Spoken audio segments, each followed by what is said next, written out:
Many of you may not be aware of the fact that I was originally a monk in the Eastern Catholic Church, and I eventually found myself moving into Orthodoxy. And I'd like to share a little bit about why that happened. At the time, I was in Berkeley, California. I was teaching in a small private high school, and I was very much involved with the Roman Catholic religious communities in Berkeley, especially through the Graduate Theological Union. And I had a very bad experience with the Jesuits. I had received permission to audit classes, and I did this for about 3 years with the Dominican School of Theology. And during that time, I took a class in St. Paul at the Jesuit school. It was a wonderful class with a wonderful old Jesuit. This priest, at the end of one of the classes, asked that if anyone was there that was auditing but not paying for the class, to please stay and talk to him afterwards.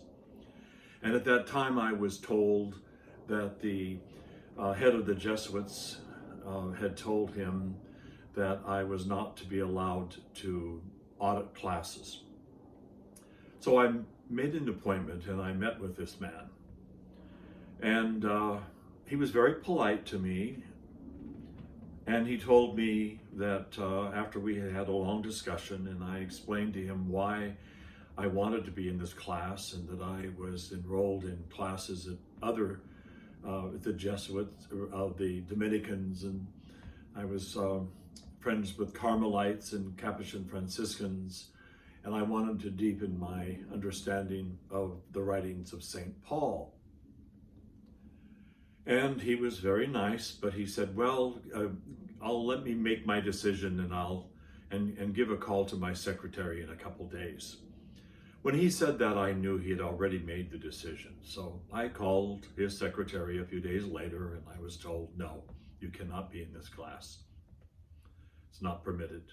It was about that same time that the consortium of the 3 Catholic seminaries, every year at the beginning of the school year, they would have a mass in a nearby Protestant church next to the campus, and that was the beginning of the year, of the academic year. But this one particular time, a priest by the name of Father Owen had been asked if he would be the celebrant for the opening mass.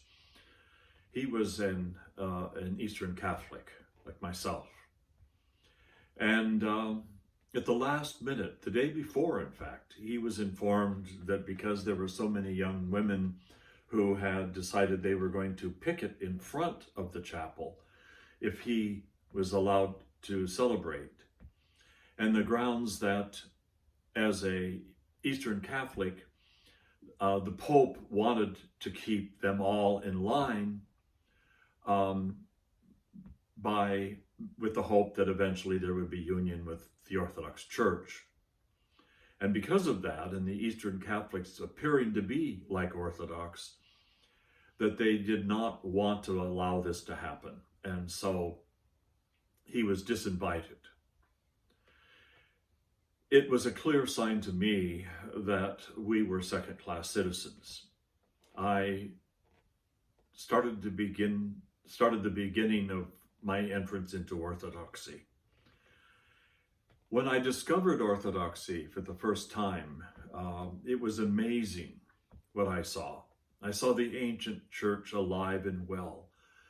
I experienced liturgies that were unchanged from the early centuries of the church. And I thought, why am I bothering to be part of the Roman Catholic Church when the well of truth and tradition is alive within Orthodoxy? To this day, I have very many dear friends who are Roman Catholics and traditionalists, and I love them. And I do believe that they have apostolic succession and that they have a real Eucharist. But I have also witnessed, as many of you have probably witnessed in recent times, that the polls taken within the Roman Catholic Church in the last few years show that 70% of Roman Catholics no longer believe in the real presence of Christ in the Eucharist. This is shocking to me, but not surprising.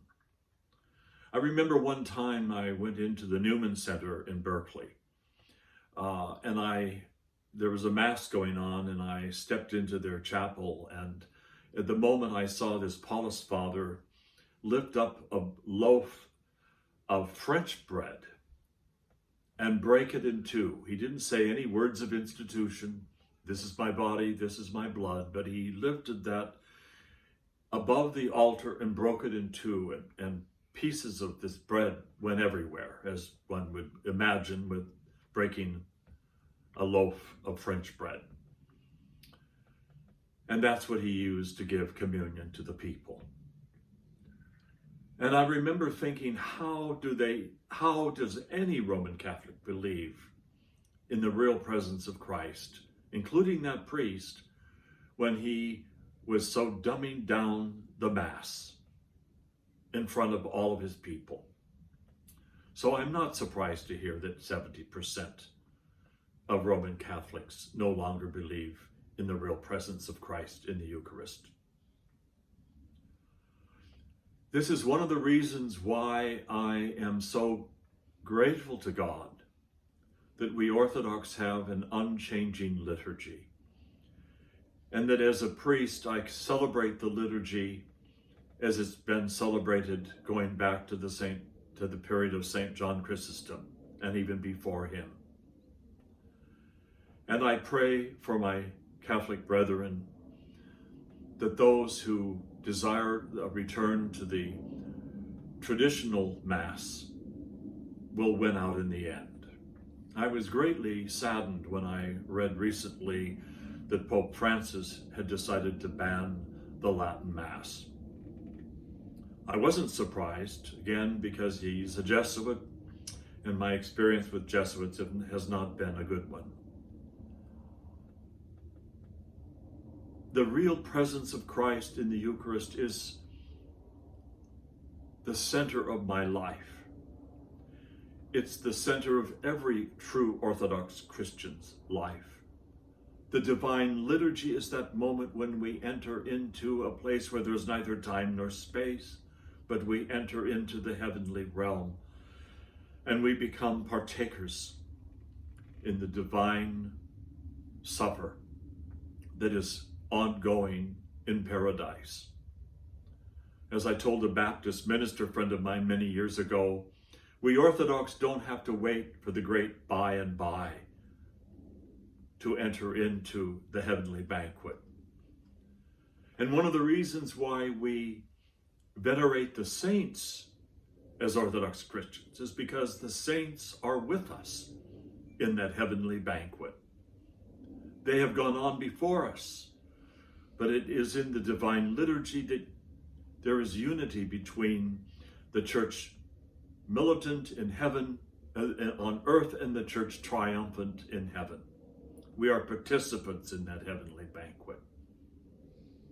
I really do believe that my Roman Catholic brothers and sisters who are traditionally bound to their ancient faith understand that.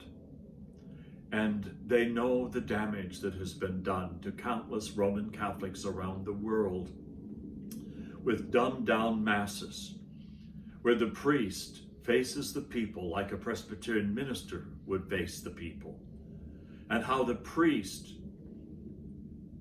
is in many ways imitating the late night show with Johnny Carson, trying to be funny and relevant.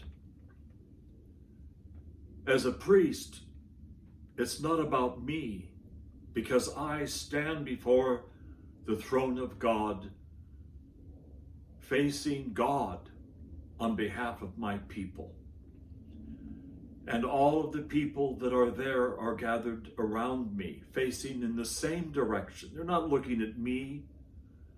They're looking into the Holy of Holies. That's the same thing that happened during the Mass of the old days of the Roman Catholic Church. I remember in college, I had a friend. I had dated her for a while, and she was a very serious Roman Catholic. And then I lost touch with her, and then I saw her in Berkeley in my graduate school days. And she came up to me, and we had a cup of coffee, and we kind of reminisced. I asked how her mother was, and her mother had died. And then she said about the Roman Catholic Church, she says, I haven't been to church in years, ever since Vatican II forced this new Mass on me.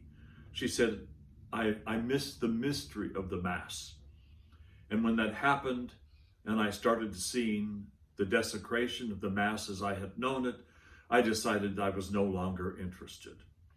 And about that same time, I had a male friend of mine who said exactly the same thing. He said, I used to be Catholic, I'm no longer Catholic. How can I believe that Christ is present in the Eucharist when they don't believe it either? And that's how he felt. So I guess I would have to say to all of us that we need to be very cautious in how we allow the secular world to invade our sacred space. We need to keep our lives focused on Christ. And as Orthodox, we need to keep our lives centered in the divine liturgy, which is where we get life. Glory to God for all things.